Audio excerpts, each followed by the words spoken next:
God. You Yeah, know? I'm with you. For so many years, 10 years, I took this pill and nobody even knew.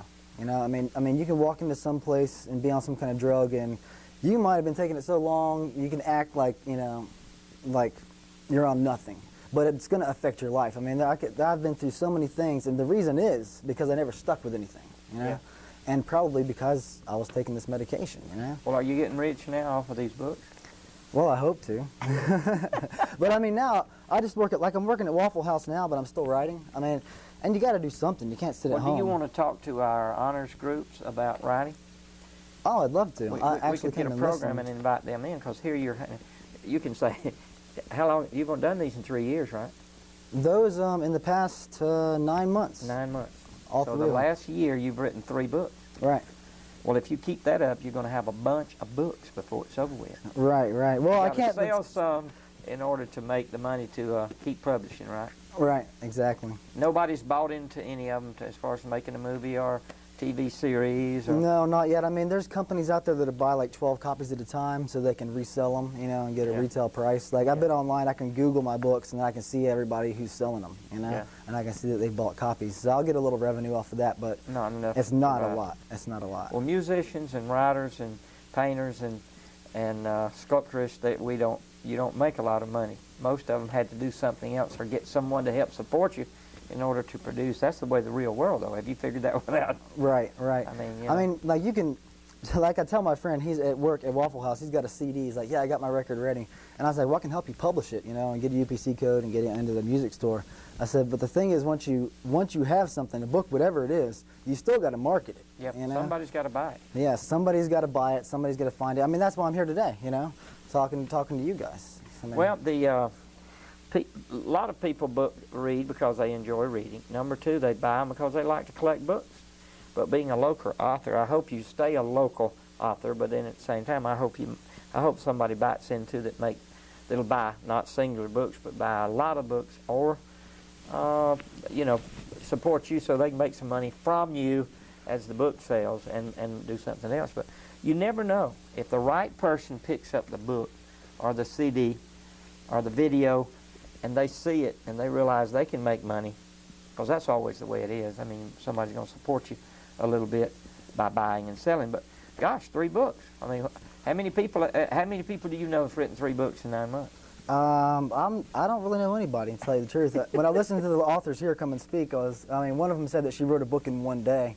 You know, that was the fastest she ever did. But then the other author said she gives herself 3 years to write a book. Yeah, sure. All right, what is your website? Put that up again, and let's talk about his website if we can, Gabe.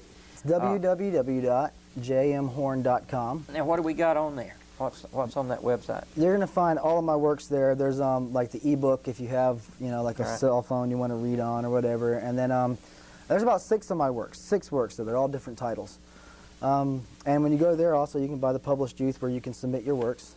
And when you go to JM Horn, it's going to direct you to Lulu. There's a link there. So if you're interested in publishing your own books, then you can go there and you can take the step-by-step directions, and it kind of walks you right through to designing your cover and everything. If a kid wants to publish something they've written, they're not interested in selling it or doing anything, how much does it cost, or is that none of my business, to get 1 book published? 1 book.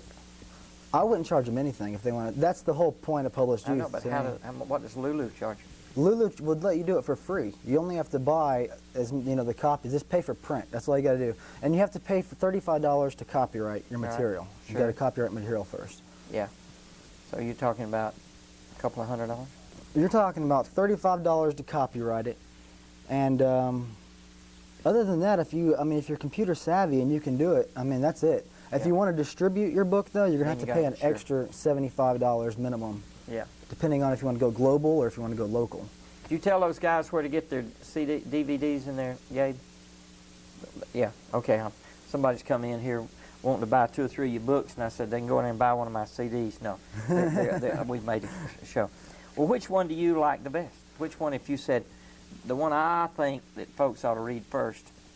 Life's a Joke. Yeah, I think that's guessing that. Well, the reason I wrote I Took the Red Pill is for people that have a problem with addiction, you know? Yeah. I went down to the local, like the health clinic here, where they try to treat people who have like a drug or alcohol problem, and I gave her some copies of the book, and I'm going to go there and speak. She wants to set me up an appointment to talk to the addicts, you know? Well, I think you ought to send Tiger Woods one of these. Yeah, right?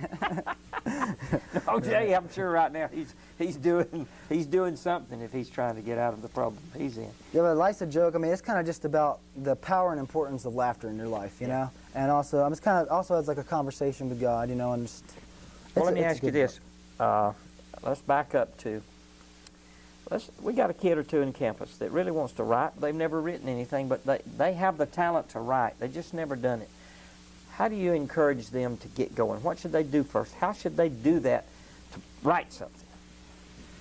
I mean, just sit down and start typing. You know, you gotta pick a time of day when you get home. I mean, if you have subject material that you're gonna write on, I mean, it works for some people to make an outline or a storyboard. Now, for me, it wasn't like that because it was kind of like a debate in my own mind. You know, it's kind of like I'd ask this question and I would answer it type of deal. Yeah. And when I was done with the whole dialogue, I went back and I made an introduction and I made a conclusion and I made a notes section and I kind of put it together that way.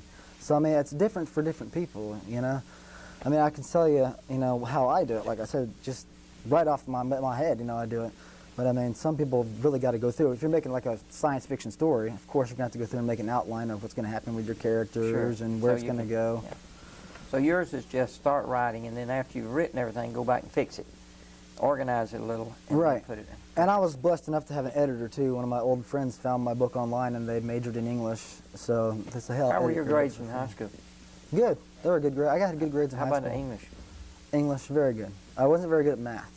Well, to count your money that you're going to make one day, I think you're going to get good at math. Right. Well, I'll see if we can't get you to come talk to the kids, because every kid who's never written before, other than some high school thing that wasn't a lot of pressure on them, they say they thought they were, but the pressure wasn't there. But